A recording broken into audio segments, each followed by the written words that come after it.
Vanaand ry die leeu my bloots.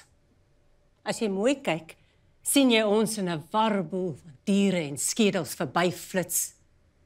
Soek die fletswit van been, want almal en alles het tande en angels wat op mekaar sit soos parende tweelinge. Behalwe as hulle oop en toe klak in keellose, liplose, tonglose skreeue. Kyk hoe wulpslig ek my angel. Kyk hoe pik ek prooi na prooi met 'n titseltjie gif.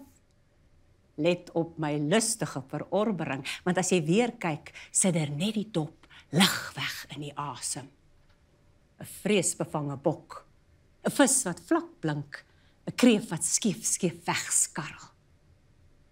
Kyk mooi, ek word deel van die leeu, deel soos 'n sweep deel is van die bul se rug.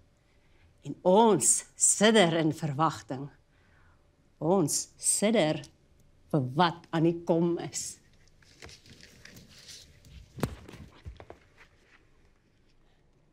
Die water krimp laag vir laag. Klont swart en skubberig. Selfs die skim van die duining verdwyn. Ek soek die spooke van die see in die waterige oë van ou mans. Kyk hoe word die trilpaling beroof. Van skok verseg die walvis om te paar.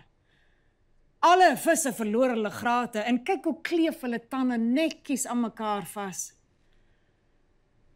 Ek sien beelde van visse opkom uit die see en aan oewers van riviere verstik.